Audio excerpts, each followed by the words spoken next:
Question number one. Prime Minister. Thank you, Mr. Speaker. On Sunday, we unveiled Labour's plan to recruit hundreds of thousands of workers into clean energy, creating quality, well-paid jobs in every quarter of the United Kingdom. On Monday, we announced the new V-level qualification to make sure every young person has the skills to realise their potential. On Tuesday, our first ever regional investment summit in Birmingham secured £10 billion in investment, and today we're announcing tough new penalties to end the scandal of pollution in our rivers and seas. Mr. Speaker, that's national renewal with a Labour government. Mr. Speaker, yesterday I met Claire Throssell, who is here with us in the gallery today. Her two young sons, Paul and Jack, were murdered 11 years ago this week by her abusive ex-husband after a family court ordered he should have unsupervised contact with them. Claire's bravery and her campaign is humbling, and today I'm pleased we can announce that we will repeal the presumption of parental involvement, putting children's safety first. This morning I had meetings with ministerial colleagues and others, Mr. Speaker, in addition to my duties in this House. I shall have further such meetings later today. Dr. Ross Savage. Thank you, Mr. Speaker, and I would like to associate myself with the Prime Minister's sympathies extended towards Claire and commend her on her bravery. Mr. Speaker, I regret to inform the House that yesterday there was a very, very serious breach of national security when my PMQ was photographed heading into number 10 through a transparent folder. However, the nation can rest easy. On this occasion, no state secrets were revealed. However, it does make me wonder whether this government can be trusted with a digital ID scheme that is mandatory in all but name. Can the Prime Minister...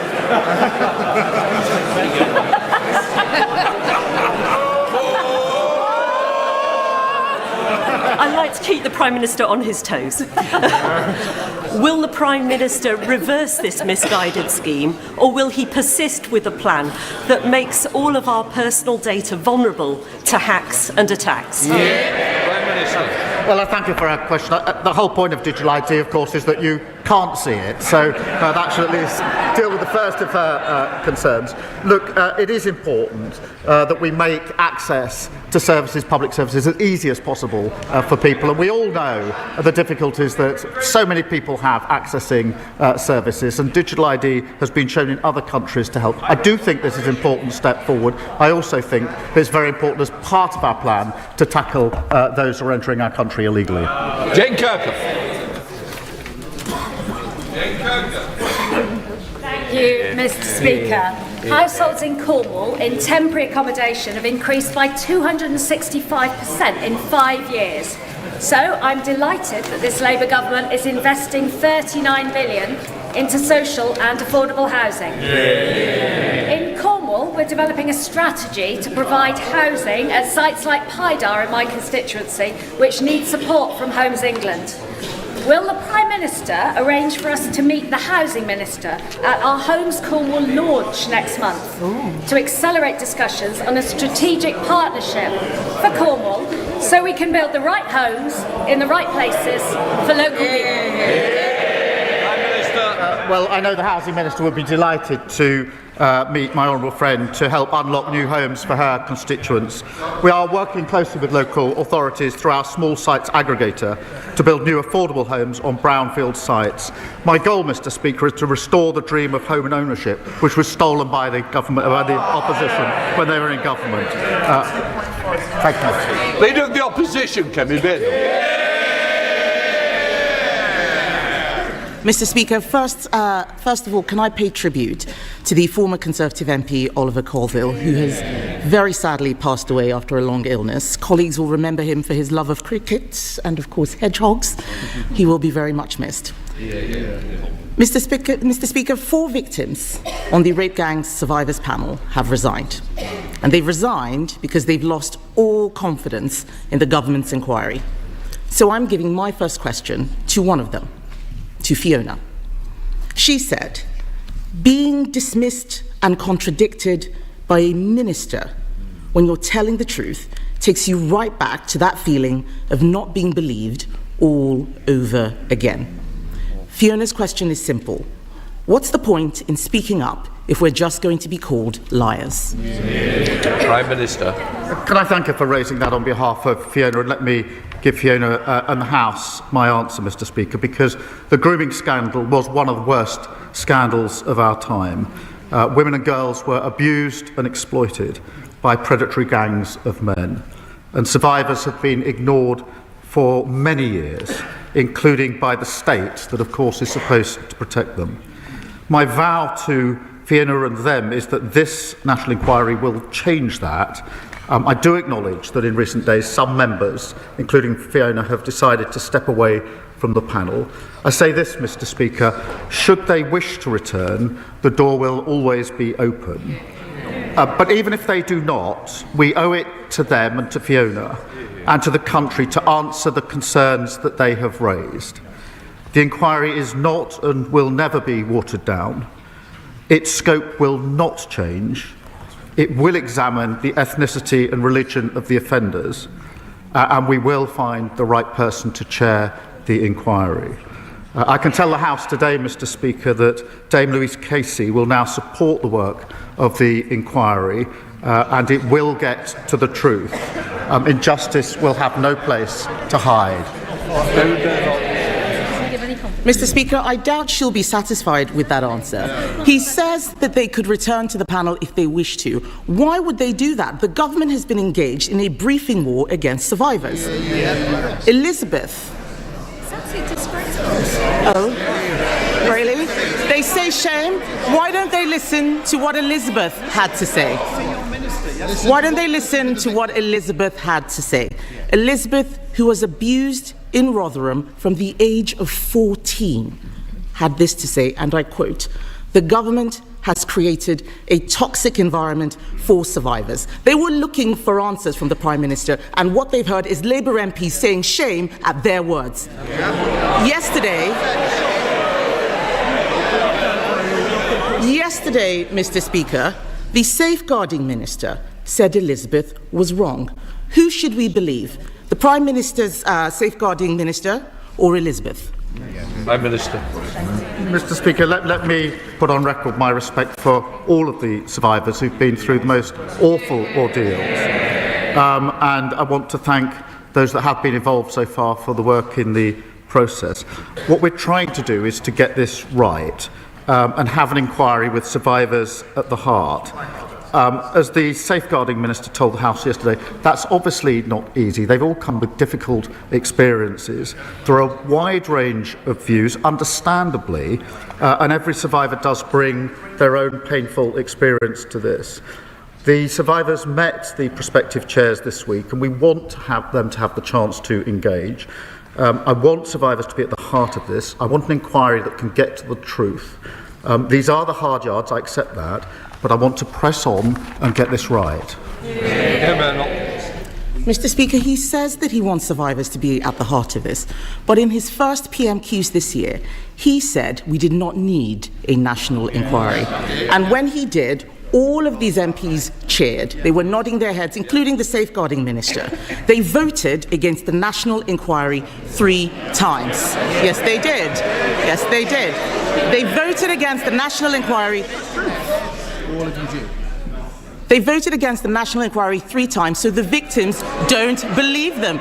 They can say no as much as they like. It is on the record. They don't like it, but it's true.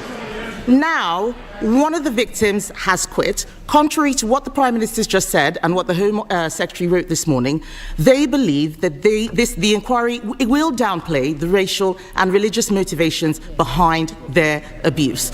Aren't the victims right when they call it a cover-up? Prime Minister. Well, let me reassure the victims and the House that the scope of the inquiry will not be diluted, and we won't shy away from cultural or religious issues. And Mr. Speaker, it was me that commissioned Baroness Casey in the first place, who gave me her recommendation in relation to a national inquiry, and we have, in the 4 months since then, finalise the panel and trying to get the leadership of this inquiry right, with survivors at the heart.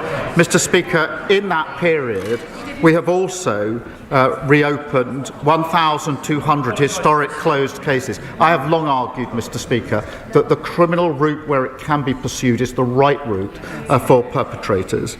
We've introduced mandatory reporting of child sex abuse. I happen to think that is a vital safeguard. I've been campaigning for that for over a decade. I asked the last government to introduce it, and that fell on deaf ears. And that mandatory reporting of child sex abuse is something each and every one of them voted against earlier this year. And we've given victims and survivors the power to seek an independent review of their cases. But, Mr. Speaker, in relation to this inquiry, I want to go as fast as we can to get the justice that is deserved. I want to ensure survivors are involved in that, and we're balancing the two to get this right, and I'll continue to do so.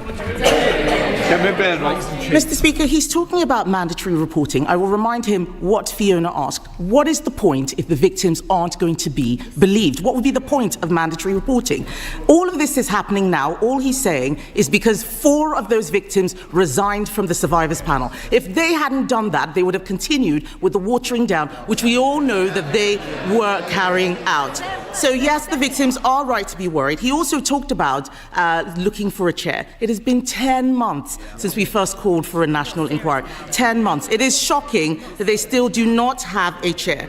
One of the final 2 candidates, Mr. Speaker, has pulled out, leaving a former police officer that the victims don't want. What they do want is a judge. They deserve a judge. So, Mr. Speaker, we are talking now. We are talking about the industrial scale rape of women and girls. Unlike most of the inquiries going on, why is it that this inquiry doesn't deserve a judge? Prime Minister. Can I answer that? It's a serious point, Mr. Speaker, because whether it should be judge-led was looked at by Louise Casey, and she decided against that for a reason, and her reasons were twofold. I'll spell them out. The first was the speed with which we could do this, and it would have been... They asked the question, and the first was the speed with which we could do this. The second is really important, and that is that at the same time as the inquiry, I was absolutely determined that criminal investigations would go on at the same time. One of the problems that judge-led inquiries run into, I've seen and experienced this myself, is that they're often held back until the end of the criminal investigations. And I was determined that we'd be able to run the two together. And it's because of that, Mr. Speaker, that we've been able to reopen 1,200 historic cases at the same time. And, Mr. Speaker, she asks, what's the point of mandatory reporting that she voted against? I don't think she understands how it works. This,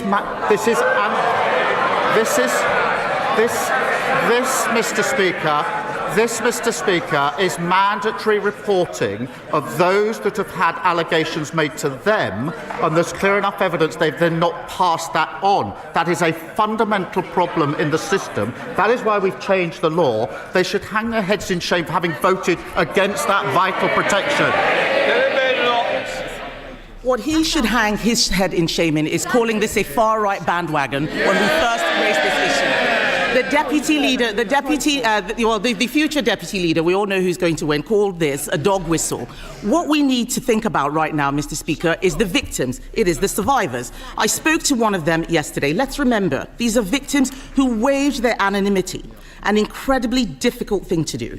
And they believe that the safeguarding minister has lied to them and about them.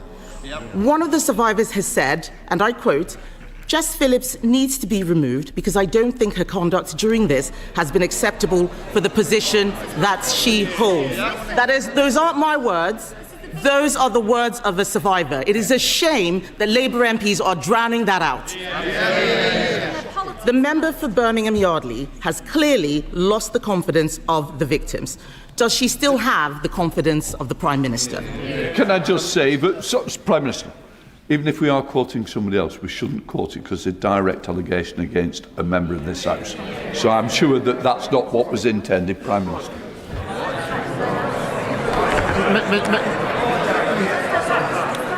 Mr. Speaker, I respect the views of all the survivors, and there are different views. I accept that. But the safeguarding minister, I think, has probably more experience than any other person in this House in dealing with violence against women and girls. Alongside her will be Louise Casey. These two individuals, Mr. Speaker, have spent decades standing up for those who have been abused and sexually exploited. And I absolutely think they're the right people to take this forward. Kemi Badenoch. Mr. Speaker, she doesn't have more experience than the survivors. The fact is, just a few weeks ago, he was standing there telling us he had full confidence in the best friend of a convicted paedophile. So it is no surprise that people have no confidence in what he is saying. The victims have said that she should be sacked. We on this side of the House believe that she should be sacked because this is about Labour failure. Labour never wanted this inquiry. We demanded it. It has been Labour-run councils, Trafford, Bradford, Blackpool, that tried to suppress the truth. It is Labour ministers attacking the victims. We're standing up for them. And how is it, Mr. Speaker, how is it that whether it is rape or Chinese espionage, when he's in a position to do something about it, it's always someone else's fault? Well, Mr. Speaker, my priorities are listening to and standing up for the survivors. That's why we're doing the work on the inquiry. That's why we've reopened the criminal cases, why we brought in mandatory reporting. But I would gently remind them they had 14 years in office. They barely mentioned this issue. And where there were inquiries, they failed to act on them. We have done more in the time we've been in office than they did in 14 long years. Thank you very much, Mr. Speaker. Mental ill health affects 1 in 4 of us. It costs this country up to £300 billion a year. So will the Prime Minister join me in thanking the staff at Maghull Health Park who do a brilliant job in looking after those suffering from mental ill health? And will he wish them well with their plans to set up a world-leading research and innovation centre which will make an enormous contribution towards this government's stated aim of giving mental and physical health care equal priority? Prime Minister. Well, of course I join in thanking the staff at Maghull Health Park. Mr. Speaker, we are investing £15.6 billion to bring down mental health waiting lists, vital in continuing to drive down inactivity and helping people to get the care that they need. In the upcoming multi-year capital budgets, we will enable NHS Trust to accelerate decisions on local priorities, and that could include developments like the Mental Health Digital Research Centre that he champions. Leader of the Liberal Democrats, Sir Ed Davey. Thank you, Mr. Speaker. Can I agree with the Prime Minister about the words he said about Claire Throssell? And agree with him that it's right that we change the law, and I hope it's named after her sons, Jack and Paul. Mr. Speaker, given the revelations about Royal Lodge, does the Prime Minister agree that this House needs to properly scrutinise the Crown Estate to ensure taxpayers' interests are protected? The Chancellor herself has said that the current arrangements are wrong. So will the Prime Minister support a select committee inquiry so all those involved can be called for evidence, including the current occupant? Prime Minister. Well, it's important in relation to all properties, Crown properties, that there is proper scrutiny. I certainly support that. Sir Ed Davey. Well, Mr. Speaker, I hope the House can look at this properly and all people can be summoned to the relevant committee. But turning to the economy now, Mr. Speaker, I know members opposite are relieved. They are finally allowed to say the Conservatives' Brexit deal is a disaster. Yeah. But, Mr. Speaker, that can't just be a political ruse to attack the honourable member for Clacton, however much he deserves it. Or even worse, Mr. Speaker,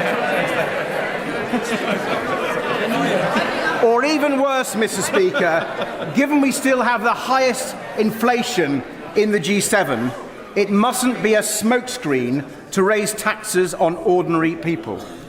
Mr. Speaker, it must be a call to action.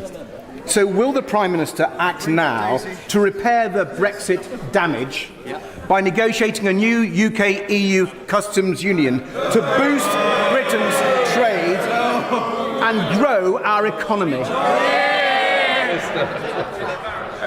No, I don't think that's the way forward. What we've done is to have a much closer relationship with the EU, recognising the damage done by the flawed Brexit deal that the party opposite negotiated. We've also struck deals with India and with the US, record investment into this country, and the fastest growing economy in the G7 in the first half of this year.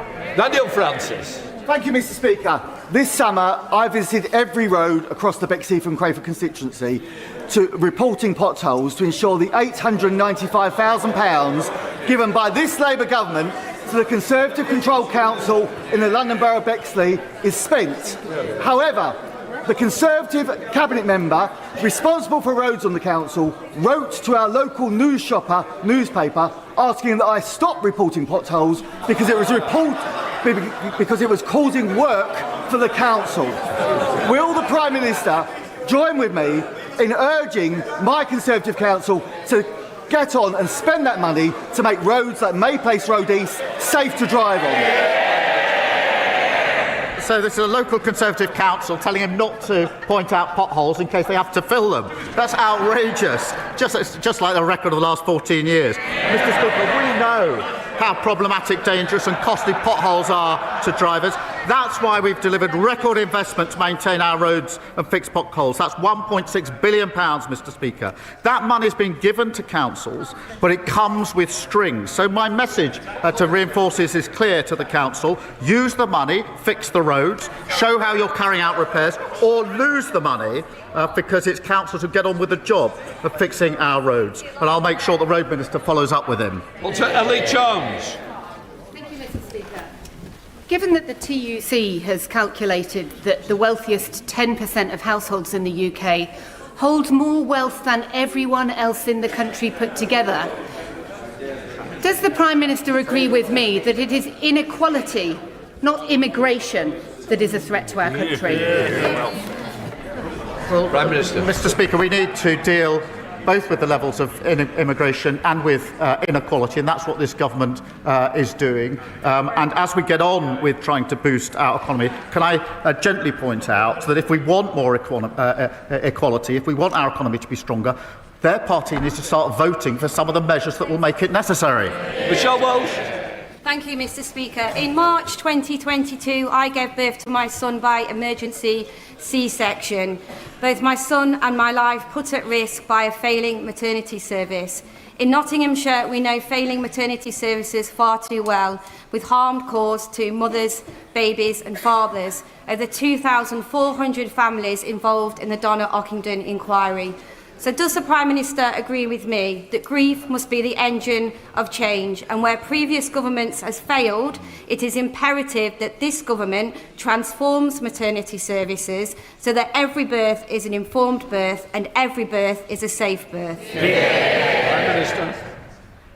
Can I extend my gratitude to my honourable friend and for all of those who spoke for their powerful and moving stories in the baby loss debate, I think, on Monday, Mr. Speaker. And I can assure her, I was actually at the Pride of Britain Awards on Monday night, and very many people came forward to me having heard some of the speeches from this House, particularly the personal testimonies. And so those stories really did have power in making the argument. We do need to fix what needs fixing, so we'll fix the maternity services, improve safety and make sure every mother is heard and gets high quality care, Mr. Speaker. Mr. Speaker, my constituents have so many questions they'd like to ask the Prime Minister, but I'll settle for one today. Can the Prime Minister define when grey belt is really grey? Prime Minister. Well, Mr. Speaker, let me give a simple example. We had an example of green belt, which was in fact a car park where building didn't take place, a non-green belt, which was an open playing field where building did take place. That doesn't make sense to me, and that's why we've got the policy we have.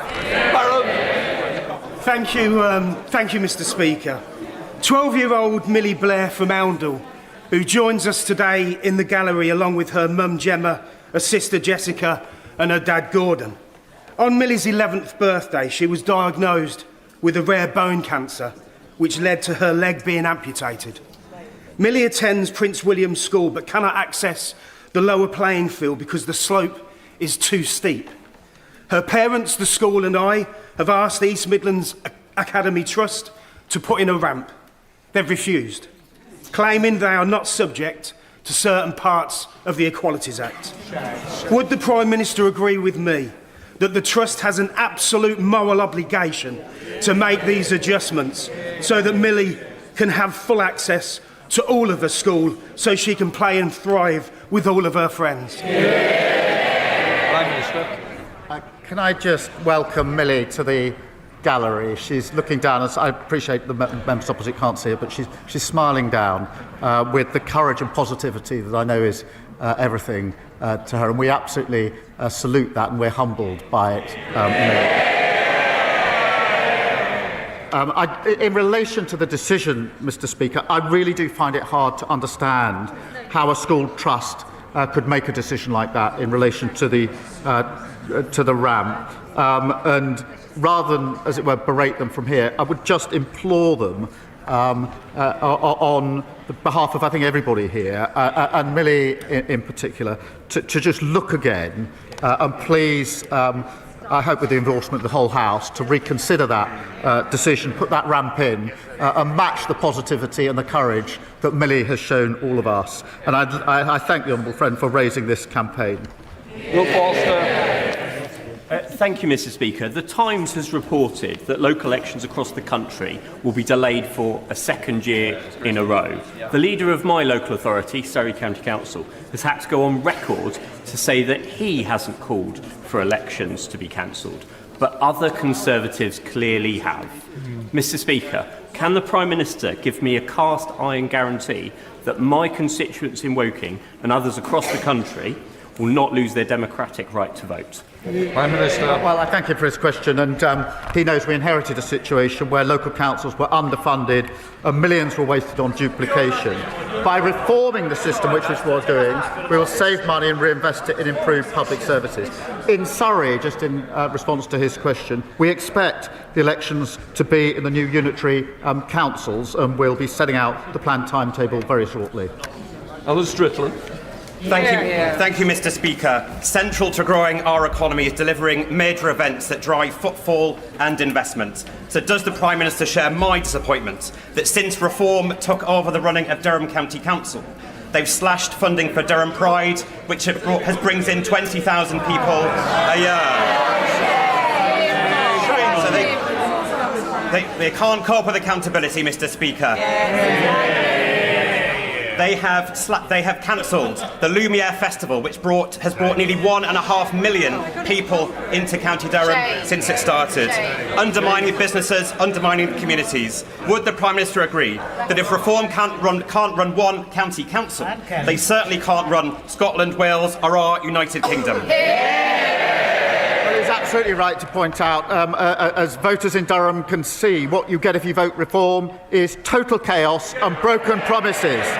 Mr. Speaker, councils have a vital role in our communities, and it's not just Durham where Reform are doing real. I think 4 councillors in Kent have just been suspended for bringing the party into disrepute.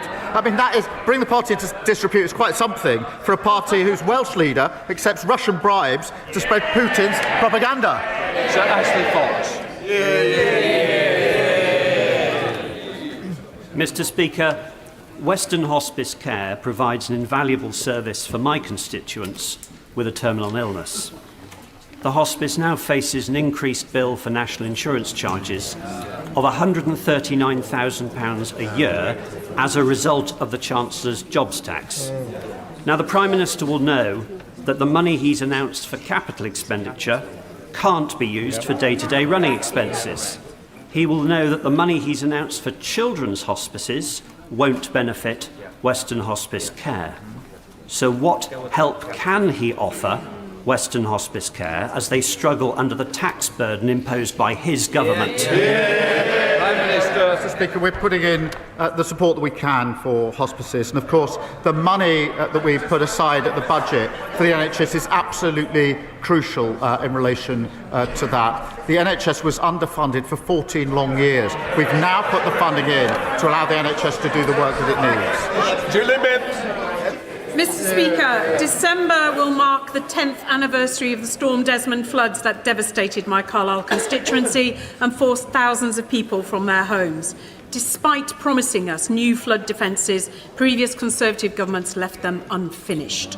With climate-related rainfalls forecast to increase in the North West over the next decade, does the Prime Minister agree with me that the climate change sceptic policies peddled by some of the parties opposite are both reckless and dangerous? And will he assure the people of Carlisle that this Labour government will defend our great border city? Prime Minister. Well, Mr. Speaker, she's absolutely right that the Tories left our flood defences in their worst state on record. And we, of course, are building them up again, investing over £10 billion to protect homes and businesses. And we've delivered over 150 flood schemes in our first year. And I want to see this progress even more rapidly. My honourable friend is a superb champion on this issue. We provided £300,000 to complete the feasibility study for stronger defences in her constituency. Chairman Hall. Speaker, as last week's urgent question highlighted, Jahoots, the pharmacy non-provider, is effectively de facto bankrupt and possibly even insolvent too. Last week we discussed at great length the impact that is having on patients securing their prescriptions. It is now becoming increasingly evident that staff, whilst are being told by HMRC is being told by Jahoots they're being paid, are not. Lana Gulston and Blake Horwood in my constituency haven't been paid since the 18th of July. They are resorting to the kindness of friends and the support of food banks to make ends meet. The Minister, the member for Aberfan and Maesteg, is doing fantastic work to try to drive forward modernisation of the regulations. But this is now impacting the work of the Department of Business and Trade, HMRC and DWP. Could I urge the Prime Minister to convene those three departments alongside the DOHSC to secure a better deal and a fair deal for patients, but also for those who are currently employed and trapped in employment, not released by being made redundant, but are not being paid? Well, can I thank him for raising this really serious issue, as he's done on a number of occasions, because it affects constituents of his, but also across the country. And it's simply unacceptable that customers and staff have been so badly let down. I know he will be meeting the relevant minister, but just let me update him here and now in a couple of respects, because officials are currently reviewing whether the Integrated Care Boards and the General Pharmaceutical Council need additional powers to address pharmacy businesses that do not play by the rules. And I think that's exactly the point he raises. That could include powers for the councils to go after business owners in addition to the pharmacy professionals. There'll be more detail when he has his meeting, but I thought it helpful to give those two indications. Thank you, Mr. Speaker. Well over 1,000 youth clubs have closed in this country since 2010, with a huge negative impact on our young people. This is despite the fact that youth clubs have had a long positive history in this country for helping young people to mature in a healthy fashion. In particular, FAB clubs help disabled and non-disabled people to build friendships in an inclusive environment. The FAB charity are here in Parliament later today to gain support for their work.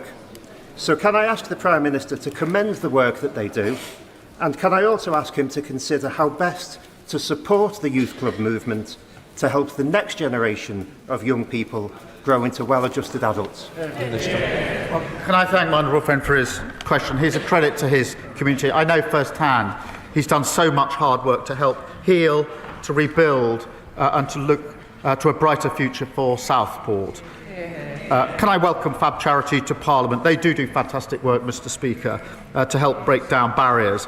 And I'm proud that Labour is backing our youth clubs with £30 million of grant funding, doubling the numbers of youth hubs and providing a youth guarantee with earning or learning guaranteed for our young people. Our national youth strategy will be set out in the autumn. Rebecca Smith. Thank you, Mr. Speaker, last week I invited the Prime Minister to match the Conservative pledge to scrap business rates for our high streets. However, he declined. Instead, he pointed me towards the small business strategy. Since then, businesses have been in touch to tell me that this strategy will make little or no difference to their future. With 14,000 high street businesses expected to close this year alone, and with retail businesses in my constituency facing a doubling of their business rates, when will this Labour government deliver on its commitment to reduce business rates, given that they are unprepared to accept our policy of scrapping them altogether? Mr. Speaker, our small business plan was drawn up with small businesses. I sent her a copy online. I hope she shared that with the 3,000 small businesses in her constituency. They show what we're doing. Well, we're reflecting what they asked us to do before they shout rubbish. This is what they asked us to do. £1 billion of additional lending to small businesses, £3 billion extra for small businesses to scale up, dealing with late payments with the biggest reform for 25 years. Alex Mayor. Thank you, Mr. Speaker. As Britain faced peril in World War II, Winston Churchill took a radical step. He changed the clocks to shift extra daylight into the evenings. As the clocks go back this weekend, would the Prime Minister take a look at the evidence on trialling Churchill time again to cut carbon, reduce bills, improve road safety, boost the hospitality industry, and be the Prime Minister who will brighten up all of our lives? Prime Minister. Well, I thank her for her question, and we'll look at the relevant material. Thank you, Mr. Speaker. Many in Glastonbury and Somerton are forced to travel hundreds of miles to see an NHS dentist, or suffer in agony, or fall into debt to pay for private treatment, or turn to DIY dentistry, like Jennifer, who extracted 2 of her teeth over the weekend. They simply can't wait for the consultation on the broken NHS contract.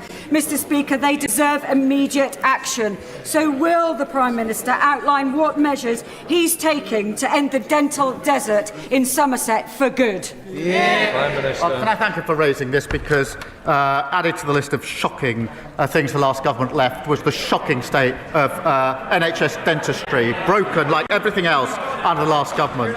In relation to her question, we are rolling out extra urgent care appointments. In Somerset, Integrated Care Board is expected to deliver over 13,000 extra dental appointments this year, and I'll give her more details in due course. We're also reforming the dental contract, which will shift focus onto retaining NHS dentists. Final question now, please, Tuttle. Thank you, Mr. Speaker. Ahmed Al-Ibrahim was only 16 years old when he was fatally stabbed in Huddersfield.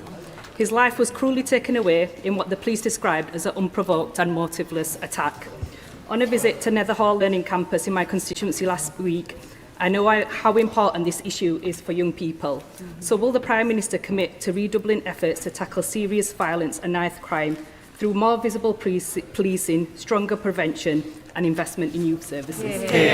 Prime Minister.